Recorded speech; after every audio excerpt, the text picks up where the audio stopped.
Hello my beautiful souls, welcome to my channel. My name is Sanja. Today we're going to be talking about this sentence that I heard, which is actually a question, but I want to ask you whether it's a statement or a question.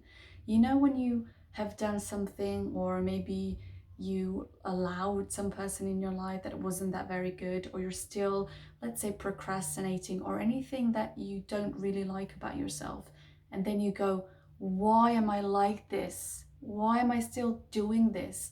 Or why are you still like that? Why are you like that? That is not a question, that is a statement. And I've never heard of this before, or if I did, I forgot. And I've been guilty of doing this, like, oh, why are you like that? Why are you still like that?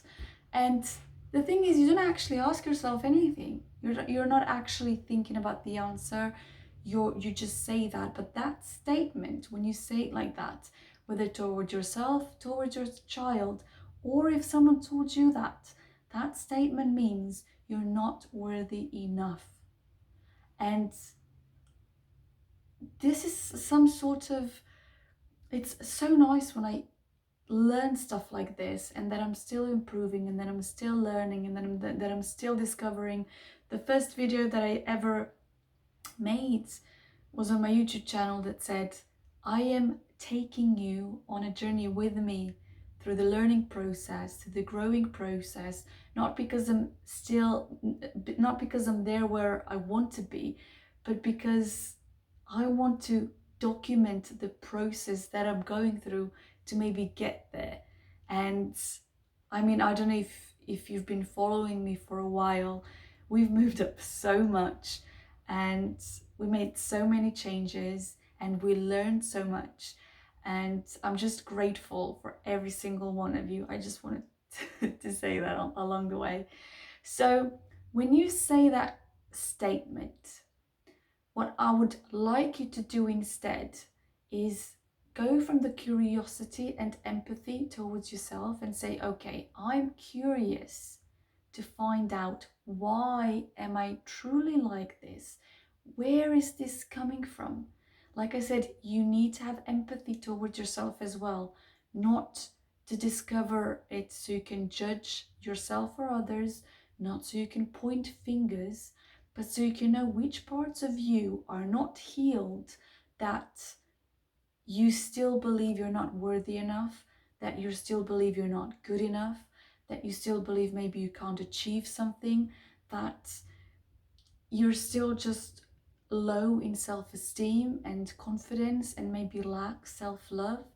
So every time you do something like that, that you would ask yourself that question, then ask it from curiosity and empathy, as opposed to making it as a statement. If you're a parent, don't say that statement to your kids. Don't go, why are you like this? Why are you being like this? Why are you doing that? But ask yourself, okay, why are they actually being like this?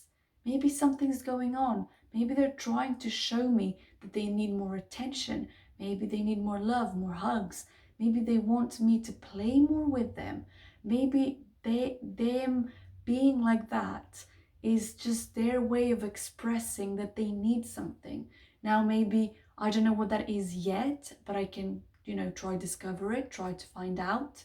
And that is what you should be looking towards, not just when you're asking yourself that question, but others as well. And understand others that have been telling you this, if you are one of those people that that statement has been directed towards you, to know that if you know where they're coming from, if you understand that they are just expressing who they are, and that they're being a reflection of themselves, like we are a reflection of ourselves, then you know that that had nothing to do with you. And you not still feeling worthy enough, you still not feeling good enough, is because whoever raised you, or whoever you were surrounded with the most, you believed them, but they were just showing you who they are, not who you are. And because they didn't realize their own worth, because they didn't love themselves, because they didn't understand themselves, because they didn't heal themselves, they showed you all of that and you believed that to be your truth as well. So when you're curious to find out why are you being, the way that you are, in whatever scenario that may be empathetic towards yourself. Love that part of yourself. You did know better, you weren't taught better.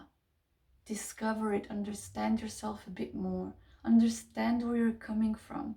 Know that you can always show yourself love. I have a video on how to love yourself on YouTube, I'll link it down below. You can always heal. Healing comes the most from going towards your trauma, whether you meditate it from beginning to the end and experiencing the emotions, or what I do, which helps me the most, writing it down. Again, from the beginning to the end, that specific parts.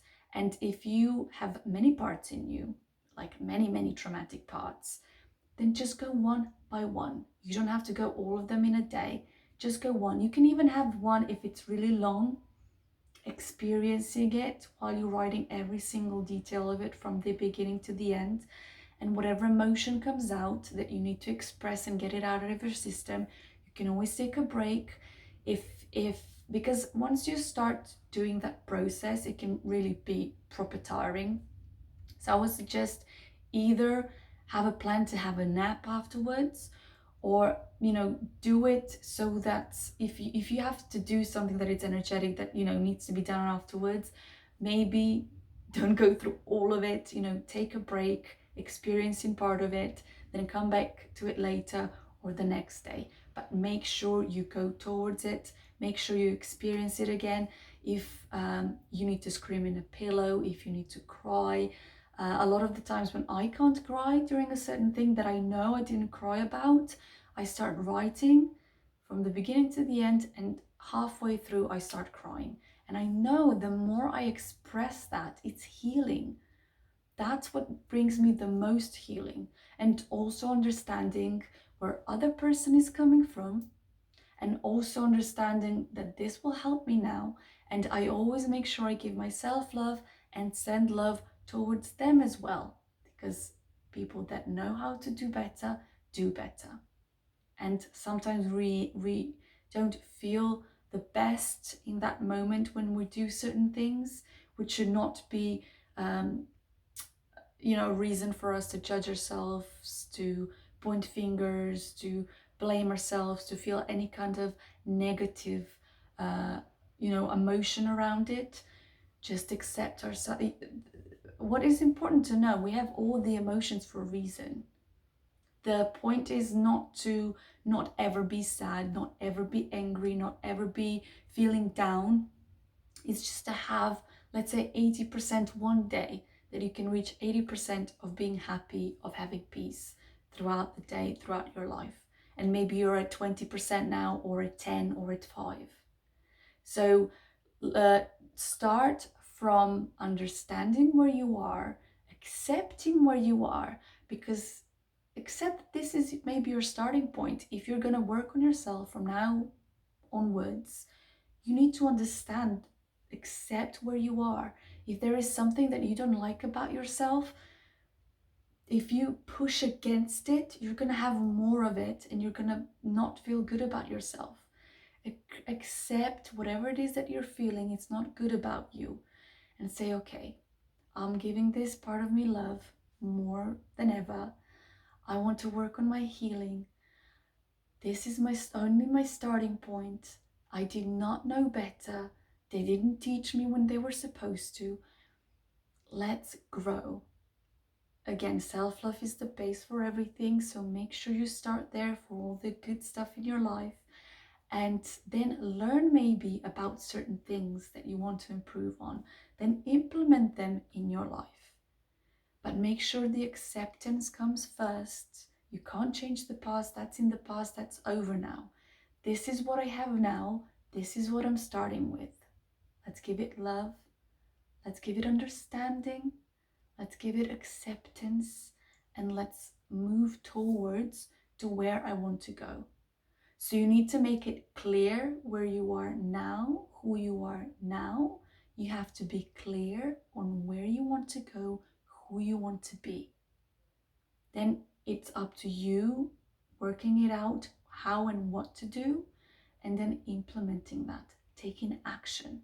Sometimes if you're aligned with that higher part of yourself, with the higher vibrational self, your instinct, your intuition will pop up more and more and more.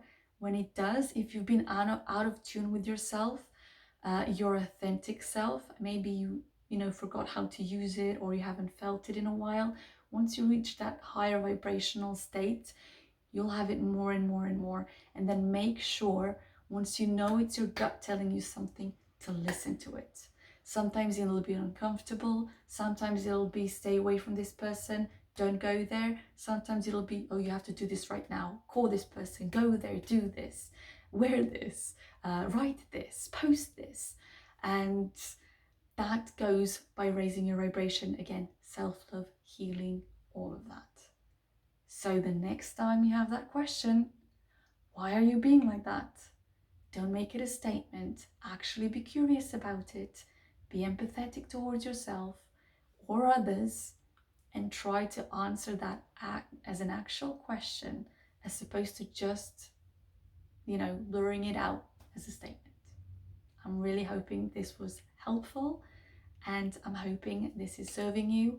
And if you watched this whole video by now, make sure to subscribe, because I have more and more and many more videos to come that will be serving you.